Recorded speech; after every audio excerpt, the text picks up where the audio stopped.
नमस्कार, स्वागत है आप सभी का हमारे चैनल दिव्य एस्ट्रो में। आज के इस वीडियो में मैं आपको सोमवती अमावस्या की व्रत कथा सुनाऊंगी। जो भी जातक सोमवती अमावस्या के दिन व्रत रखता है उसे सोमवती अमावस्या की व्रत कथा का श्रवण अवश्य करना चाहिए, तभी आपको उस व्रत का संपूर्ण फल मिलता है। तो आइए अब हम ज़्यादा टाइम वेस्ट ना करते हुए सीधा कथा पर आते हैं।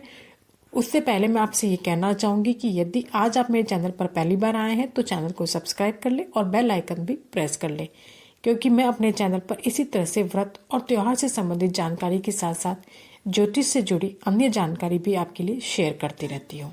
तो आइए अब हम शुरू करते हैं सोमवती अमावस्या की व्रत कथा। एक गरीब ब्राह्मण परिवार था। उस परिवार में पति पत्नी के अलावा उनकी एक पुत्री भी रहती थी। वह पुत्री धीरे धीरे बड़ी होने लगी। पुत्री बहुत ही सुशील और सुंदर, साथ ही साथ बहुत ही संस्कारी गुणों वाली थी। उस पुत्री में समय और बढ़ती उम्र के साथ साथ सभी स्त्रीयोचित गुणों का विकास हो रहा था। वह लड़की गरीब होने के कारण उसका किसी अच्छे परिवार में विवाह नहीं हो पा रहा था। एक दिन उस ब्राह्मण के घर एक साधु महाराज पधारे।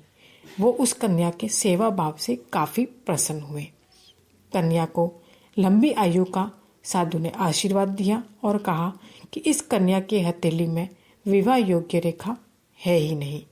ब्राह्मण दंपति तो वैसे ही कन्या के विवाह को लेकर चिंतित थे, और जब साधु ने यह बात कही तो वह बहुत ही ज्यादा चिंतित हो गए। तब ब्राह्मण दंपति ने साधु से कहा कि आप हमें इसका कोई उपाय बताइए। कन्या ऐसा क्या करे कि उसके हाथ में विवाह योग बन जाए। साधु ने कुछ देर विचार किया और विचार करने के बाद अपनी अंतर्दृष्टि से ध्यान करके बताया कि कुछ दूरी पर एक गांव में सोना नाम की एक धोबिन जाति की महिला अपने बेटे और बहू के साथ रहती है, जो बहुत ही आचार विचार और संस्कार संपन्न और पतिपरायण है। यदि यह कन्या उसकी सेवा करे और वह महिला इसकी शादी में अपने मांग का सिंदूर लगा दे तो उसके बाद इस कन्या का विवाह हो सकता है। तो इस कन्या का जो वैधव्य योग है वह मिट सकता है। साधु ने यह भी बताया कि वह महिला कहीं आती जाती नहीं है। यह बात सुनकर ब्राह्मणी ने अपनी बेटी से धोबिन की सेवा करने की बात कही। अगले दिन कन्या प्रातः काल ही उठकर सोना धोबिन के घर जाकर साफ सफाई और अन्य सारे काम करके वापस अपने घर आ जाती।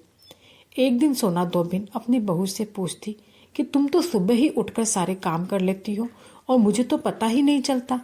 तो बहू ने कह दिया, माँ जी, मैंने तो सोचा कि आप ही सुबह उठकर सारे काम खुद ही खत्म कर लेती है, मैं तो देर से उठती हूँ। इस पर दोनों सास बहू आश्चर्य में पड़ गई कि जब सास भी काम नहीं कर रही, बहू भी काम नहीं कर रही, तो घर का काम कौन कर रहा है। सास बहू निगरानी करने लगी कि ऐसा कौन है जो सुबह ही घर का सारा काम करके चला जाता है। कई दिनों के बाद धोबी ने देखा कि एक कन्या मुंह अंधेरे घर में आती है और सारे काम करने के बाद चली जाती है। जब वह जाने लगी तो सोना धोबिन उसके पैरों पर गिर पड़ी। पूछने लगी कि आप कौन हैं और इस तरह छुपकर मेरे घर की चाकरी क्यों करती हैं। तब कन्या ने साधु द्वारा कही हुई सारी बात बताई। सोना धोबिन पति परायण थी, उसमें बहुत ही तेज था। वह तैयार भी हो गई। सोना धोबिन के पति थोड़ा अस्वस्थ थे। उसने अपनी बहू से अपने लौट आने तक घर पर ही रहने को कहा।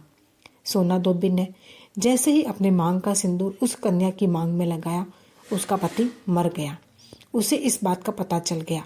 वह घर से निराजल ही चली थी।